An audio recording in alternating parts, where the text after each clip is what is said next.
नमस्कार। मैं रेखा धीमान समय समय पर कहानियाँ आपको सुनाती रहती हूँ।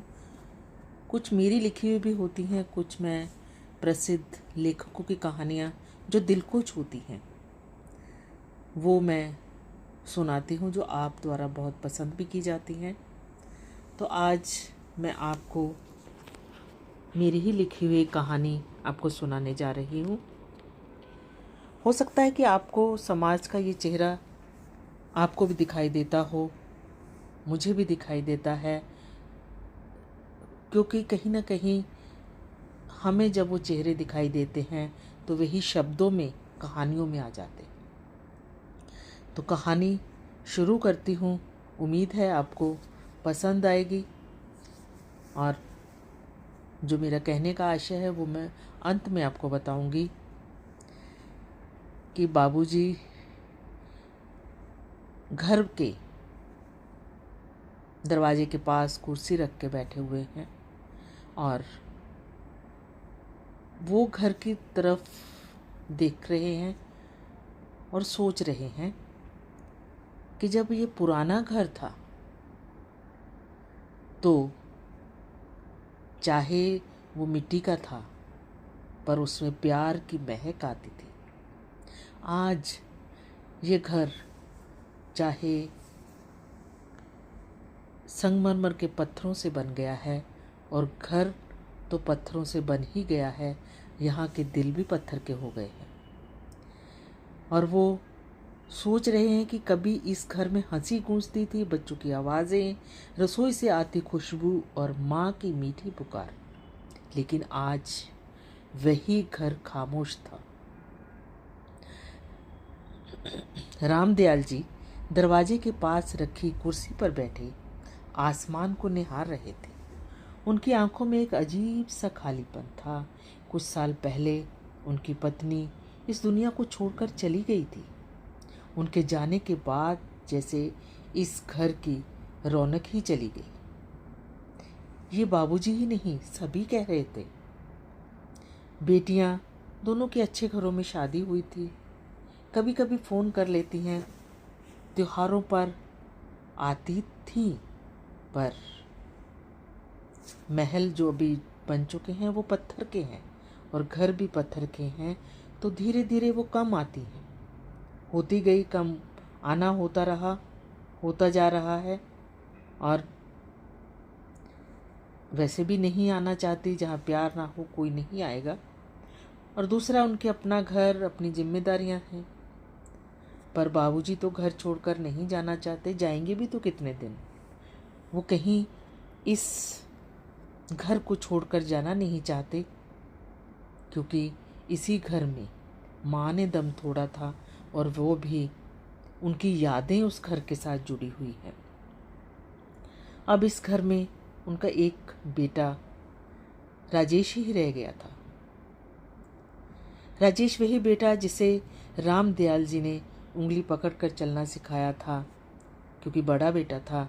सबसे ज़्यादा प्यार भी उसी के लिए किया, लुटाया, जिसके लिए उन्होंने दिन रात मेहनत की, कर्ज लिए, पढ़ाया लिखाया और उसको इस लायक बनाया जहाँ कि वो अपने समाज में सिर ऊंचा करके चल सके।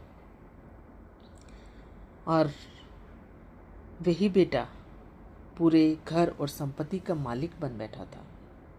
इस बात का गम नहीं था, क्योंकि बच्चों ने ही संपत्ति लेनी होती है, लेकिन मालिक बनने के साथ उसका दिल छोटा हो गया था।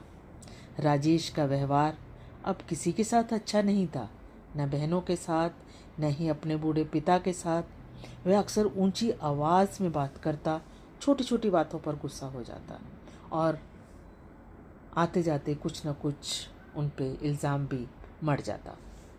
शायद बाबूजी की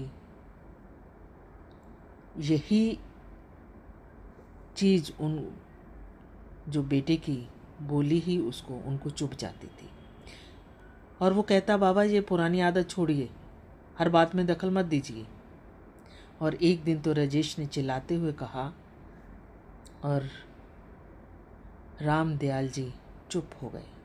उन्हें समझ नहीं आया कि कब उनका अपना घर उनके लिए ही पराया हो गया।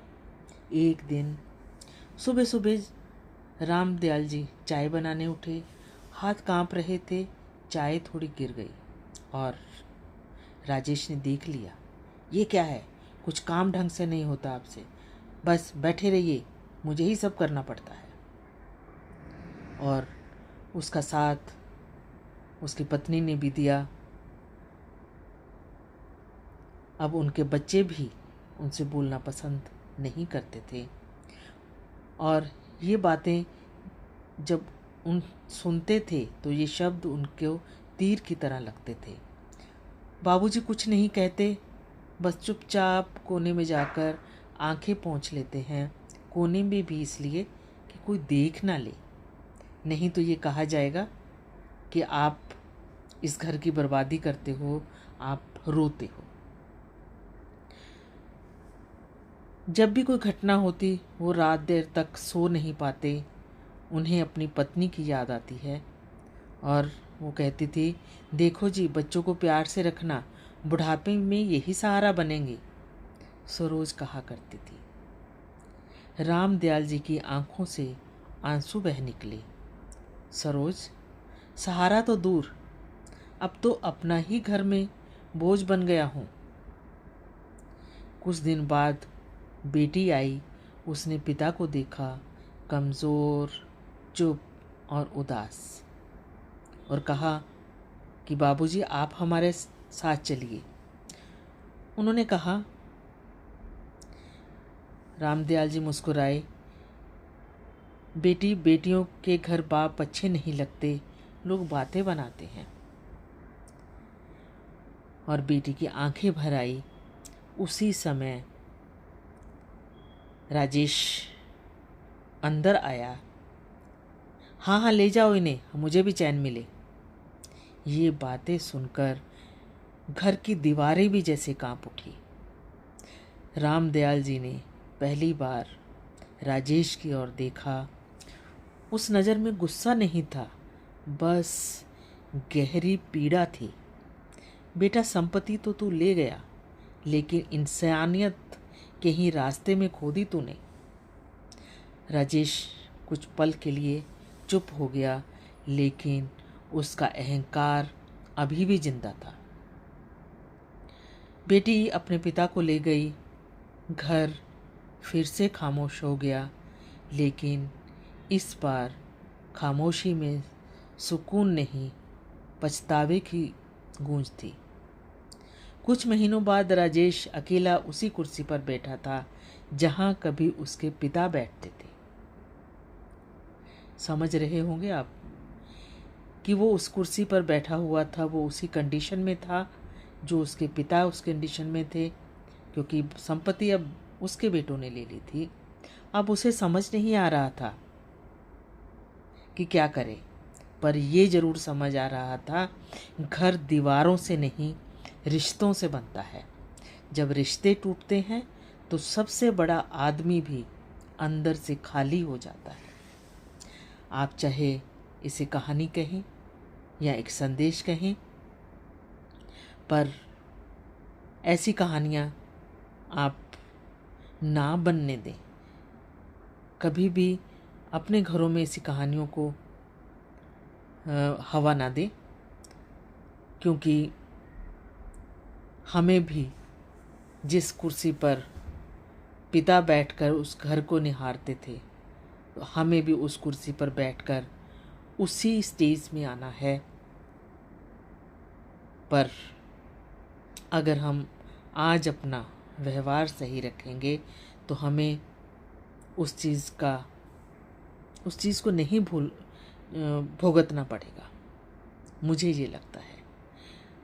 मुझे उम्मीद है कि ये कहानी आपको पसंद आएगी और आप दिल से प्रण करेंगे कि आप अपने माता पिता को